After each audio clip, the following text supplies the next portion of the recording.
Hello everybody, welcome back to my channel, welcome back to the Whiskey Enthusiast.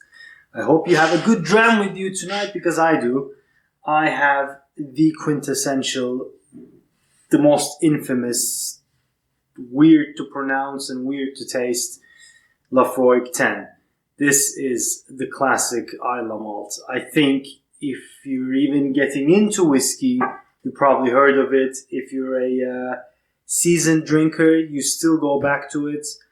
I don't know what it is about this. I mean, I know for me it has a special place. I have a story about it. I bet everyone does. It's that whiskey that you give to your friends to impress them, in the sense that, what is that? How weird is that taste? And it's kind of like the marmite of whiskeys. You either like it, well, love it, or hate it. I don't find someone like, oh yeah, I tolerate it, it's okay, but I can take it or leave it. No, you absolutely love it, or you're just disgusted by it, but you're just gonna have to taste it. It's like a rite of passage. If you're getting into whiskey, or if you're just starting, I think it's a rite of passage to taste a Laphroaig 10 early on, preferably, to see what you're up against. I think this sets the tone for Islay whiskies, what it can be, and I think it just started it all for me, about what a smoky, peaty, weird tasting whiskey can be. I remember I was just back in the day drinking like Jack Daniels, Coke, and I don't know, the occasional J&B on the rocks. My grandfather showed me a bottle of this, said, have a taste of this, have a smell and taste of this. He told me about how the warehouse is next to the sea, and the sea spray is affecting the casks, and there's like a seaweed taste to it, and how they dry the barley with a little something called peat. And that gives a complete character to this whiskey, which we will taste. Now, I will just show you the bottle before everything else. It is, I know you've seen it before. There you go, I'm just waiting for it to focus. It's a classic, understated, very simple bottle, but it's unmistakable. It's that white cap, that white label, Laphroaig 10. It's that also the Prince of Wales coat of arms, is it? So yeah, it does give some information. First of all, the most important information, it tells you how to pronounce it, and it's Laphroaig. I know people have issues on how to do it, especially when first learning it. I heard a lot of different versions. Anyway, you know how it's pronounced. Unfortunately, this is a 40% ABV whiskey. Now, if you're in the States, you get a 43 one and a 75 CL bottle. It's just rules and regulation. Europe gets 40 and States get 43. And that 3% really makes a massive, massive difference. I can vouch for that. More alcohol carries more flavor. That's always the case. So if you can get a 43%, or better yet, find the cask strength version. Doesn't matter which batch, they're all very, very good. Of course, if you like this. So let's get to it. That unmistakable. Like I wish we could transfer smells and tastes, and then I could share this with you. But I'm hoping you have it with you as well. So then we can drink it together. Right. So it's okay. I will say some things. Like I will say, initially you get hit with smoke and sea spray, and something medicinal, something iodine.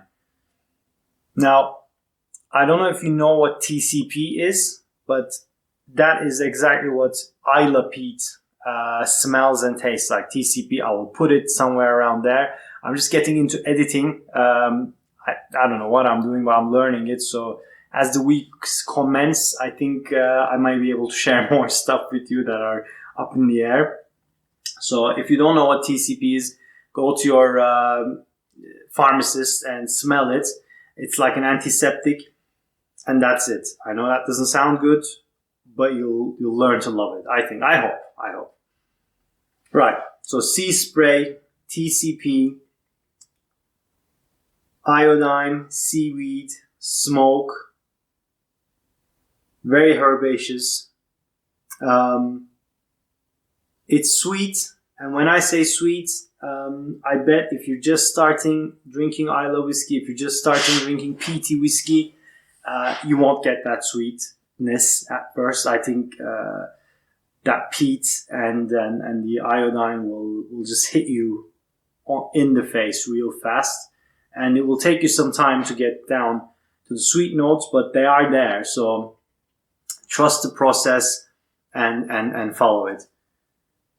So apart from all the maritime notes, I get tangerine, orange peel, that orange bitter,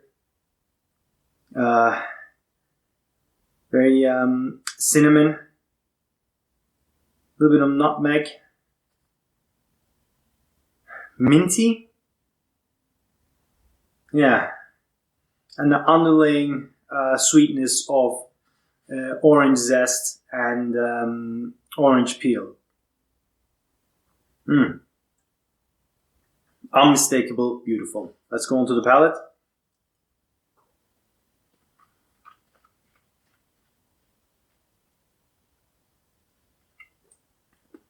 Salt.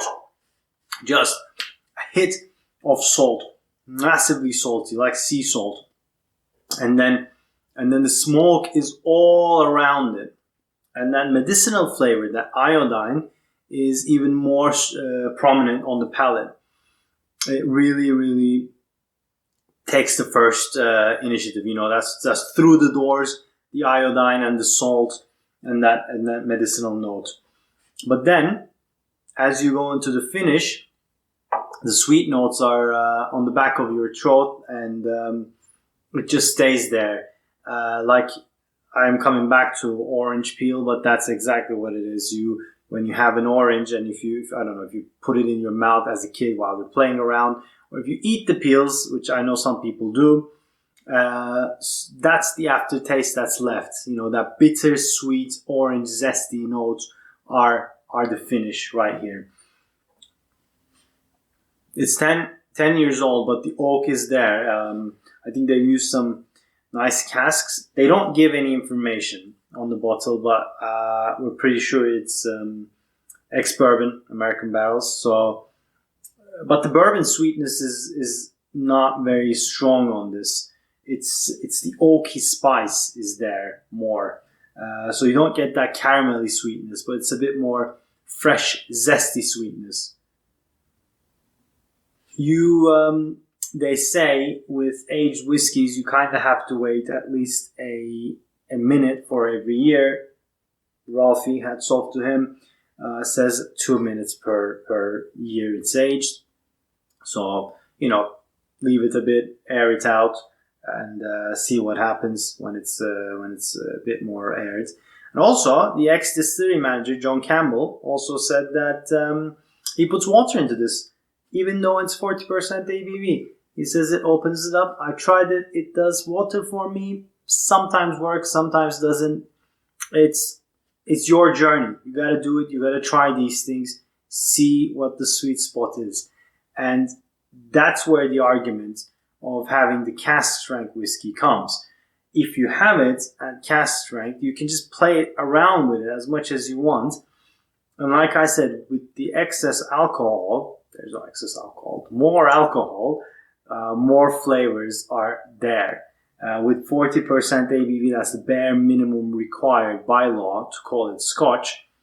The flavors are still there. It is Laphroaig. It is known for having big, strong, robust flavors, but it could take more. And you kind of wish it. It's one of those whiskeys that it has the potential. It can be better. Right, second time around, that tarry note comes now. Apparently, it used to be more in the old times. Now it's more medicinal. Back in the day, it was a bit more tarry.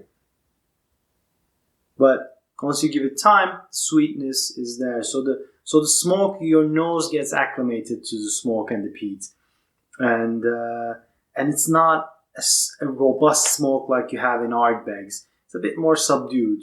the TCP is more present on Laphroaig than any other Islay whiskey for me, in my opinion.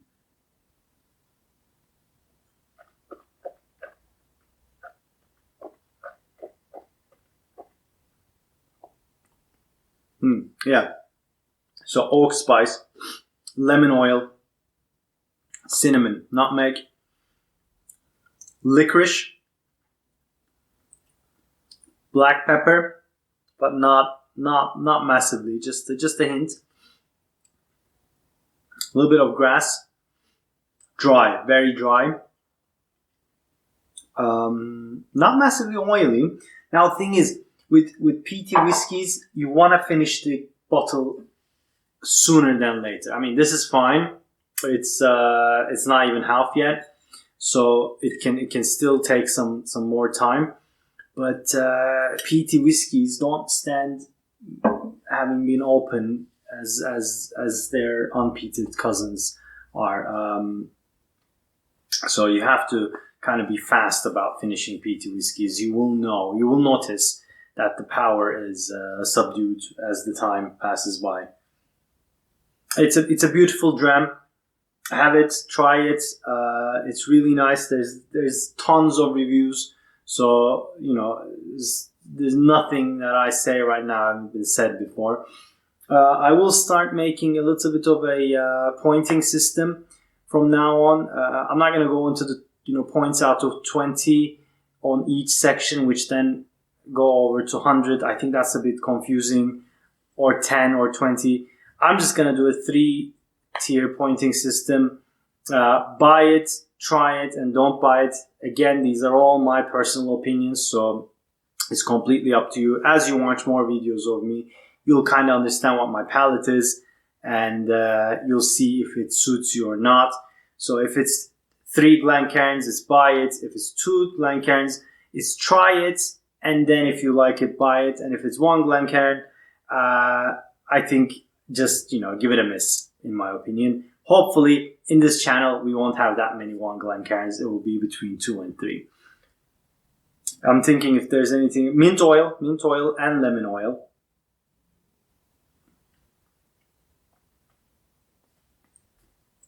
Very dry, oak spice, peppery, oily, and herbal iodine finish. Salt is ever present on the nose, palate, and the finish, and so is TCP. So my recommendation is buy it. Also get a little bottle of TCP to learn what Islay peat tastes and smells like. That's it from me, guys. Thank you for joining me. Hope you enjoyed this review, and I'll see you on to the next one. If you haven't already, please subscribe to my channel, and if you like this video, please hit that like button and hit that bell icon to get notified when I post more videos. Also, if you haven't, check my Instagram account as well, the Whisky Enthusiast. It's on Instagram. I post some photos. So thank you, guys. It makes a massive difference seeing your comments and your views. I thank you all, and cheers, Slanja.